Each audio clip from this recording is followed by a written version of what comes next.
Hello people, welcome back to the channel. This is Sorin and today we're gonna discuss about the VZ114 brand new tier 10, actually tier 9 premium. When we're gonna have tier 10s, we don't know yet, but I'm pretty sure Wargame is planning for that. This is the second marathon where we're gonna get tier 9 reward, which is weirdly enough, Wargame is selling them as marathon rewards, which is gonna explain it for a reason. Wargaming is a business. It has to do revenue to pay its employees, the developers, the marketing team, the social media team, and etc. So during this crisis, during the COVID thing, they have to get much more money. And where they can get much more money? Well, from the loot boxes and from those marathons. Why? Because you are paying a full price for a bundle which you get pretty much the Gara slot, the credits, the consumables, the training booklets, and the boosters for your hard-earned money.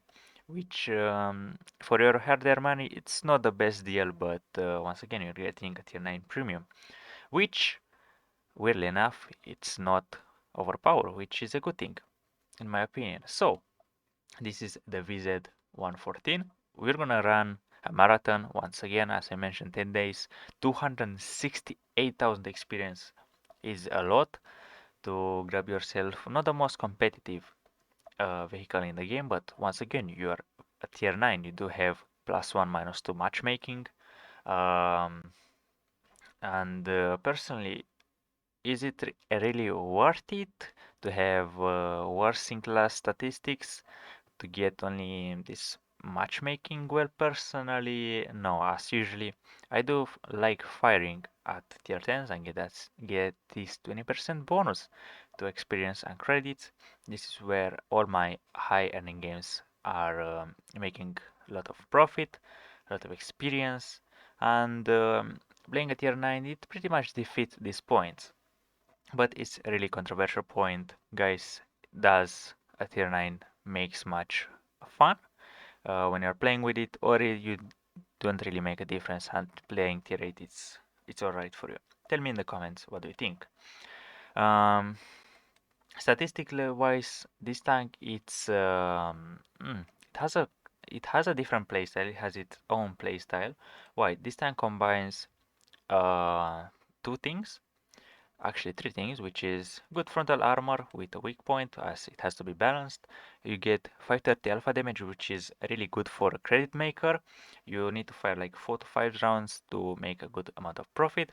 Your penetration is really good at 266, so you don't need to fire that many premium rounds. And you do have 2300 hit points, which is more than tier 10s do. Um, and yeah, pretty much everything it's really bad about this tank. You are only getting the high alpha damage, the good hit points, and that's pretty much it. You're pretty much 78 tons. You do weight a lot, so you can ram people. But what you can ram with your 33 km an hour top speed is not gonna be that really satisfying to ram someone. But at least if someone is naive enough and he doesn't know that weight 70 tons, he can ram you and you can do a lot of damage to them. Well, funnily enough, it took me like 15 minutes to think about what this tank is best compared to. And personally, I picked the E75 because they have pretty much the same layout. If you can say that both are heavy, both have 530, and are kind of similar in a way or two, but really different. And I'm gonna show you why.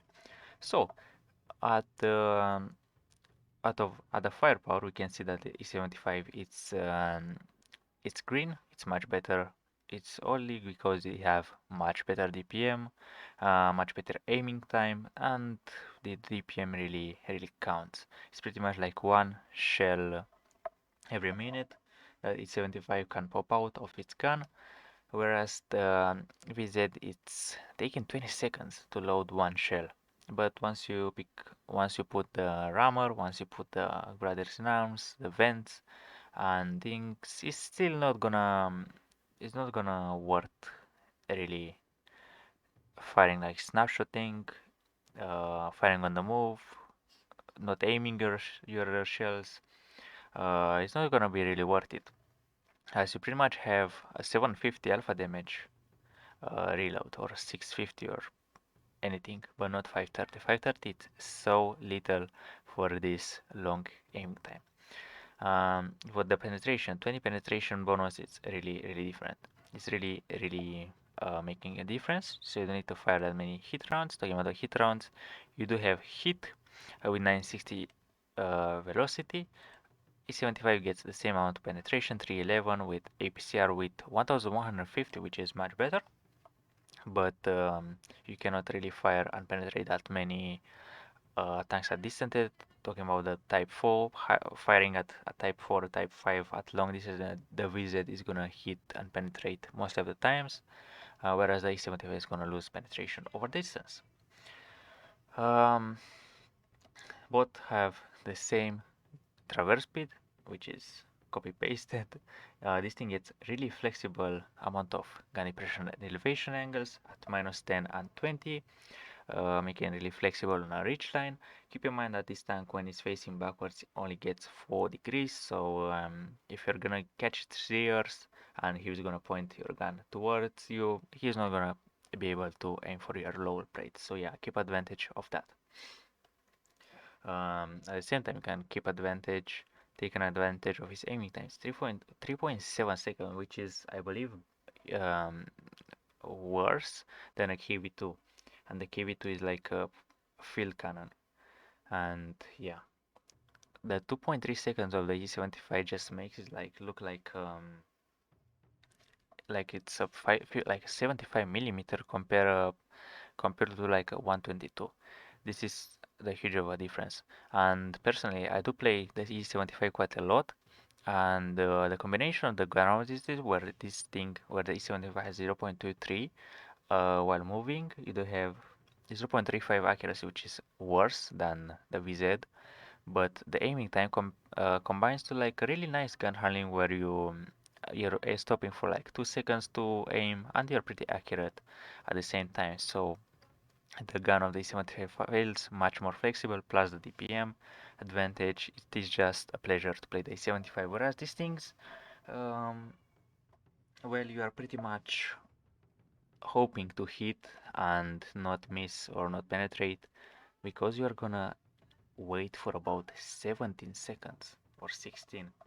So you're gonna be out of the battle for a long time. The survivability, it's a really different story. You do have a much better hit point pool. If you're gonna equip the not this. If you're gonna equip the improved hardening, you do get 2130, but with full modification, you're gonna get about 2640, which is once again it's huge. But yeah, you can make a difference. You can just keep the hit points just to trade shots.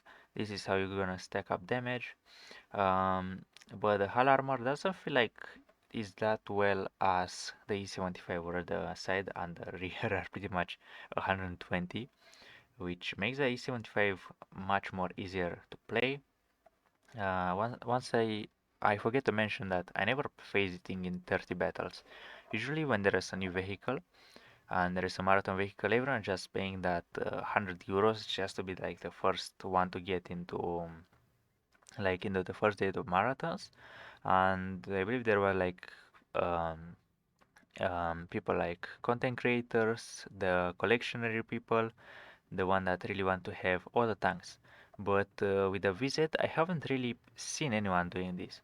Um, Maybe they don't want to really spend 268,000 experience worth of time, or maybe 100 euros worth of money to play a tank that is not really competitive. But it still is doing its uh, job at a decent pace, if you can say so. And now it's not like one of the best environment to play. Now it's really toxic. Everyone's fighting heat. Everyone is just going full YOLO, and the battles are like 4 to 5 minutes long. And this tank really doesn't like those kind of slow environments. As this thing gets 33 km an hour top speed, The power to ratio is okay, but once again the DPM and the gunplaying doesn't make this tank really good for this kind of matchmaking and environment. So yeah, the turret armor 300. This is where the armor will really shine. But this thing I believe is really flat, so you can shoot over here and it's gonna be 300. This thing over here I believe with APCR you can penetrate the turret ring. As tank GG looks like it's at 280, 260, but overall really strong turret. Um, the A75 gets pretty strong turret as well, but once you load the hit and find its flat sides, you're gonna go 9 times out of 10 through its turret. Next to that we do have the mobility, and you can see once again A75 is just much greater. It does weight more by about 21 kilos, 21 tons, and it does have like a 50 horsepower better engine, but yeah, it doesn't really make that big of a difference when it comes to the engine power. But when you're talking about specific power to weight ratio, over here is like a huge difference. Um, Personally, I do play my E75 with a turbo, as I do really recommend you as well. E75 doesn't have those many weaknesses, so slapping down a turbo on it, it doesn't really make like a huge loss. But as the VZ has so many weaknesses, putting down a turbo will limit your 3 slots for equipment. Do you wanna put rammer? Do you wanna put hardening? Do you wanna put optics? Do you wanna put um, hands lane drive? Do you wanna put turbo? Do you wanna put?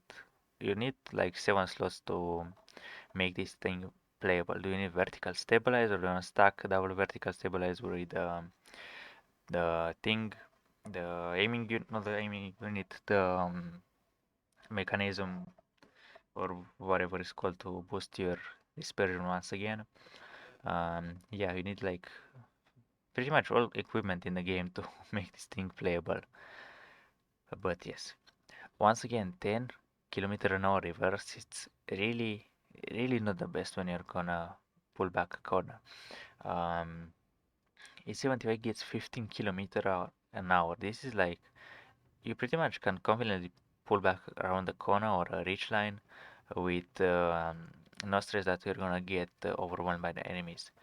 And this thing with 10 is gonna be like FV for 5 personally. And the concealment, well, this tank is so much shorter, it does get much better consistency when it comes to camo. And once again, the 75 gets so much better view range at 400. This thing is only 390, and I do believe with a good crew you can get it up to 445 with food, but once again, it's a premium tank. You shouldn't play with food. You really want to make credits into it. So it pretty much defeats the point every time you used to 20k or 10k as is now at sales. You're gonna minimize your profits. Um, so yeah, it really defeats the point of playing on a premium tank. Personally, I will pick. It is a really hard choice of equipment. It is gonna be vertical stabilizer. Is it gonna be the optics? It's pretty different and difficult choice to make on what you wanna put on this vehicle. Um, Maximizing hit points, top speed. Oh, you really need this model to make your top speed a bit better. Some view range on top doesn't make decent enough. You wanna shorten your aiming time. You wanna put some of those, and this should make your vehicle quite decent, if I can say so, quite playable. But once again, why would you need a VZ when you got another tier 8 competitive tanks. And keep in mind, those are tier 9s. You cannot really play them on the front line. You cannot play them in clan wars. You cannot really use them anywhere when it comes to tier 9. It's gonna be only tier 9 tournament, or I believe that's all. Or you can use it at randoms. So yes, this is pretty much everything you need to know about the VZ114. If you really enjoyed this video, don't forget to leave a like, to subscribe, and I'll see legends in the next one. Bye bye.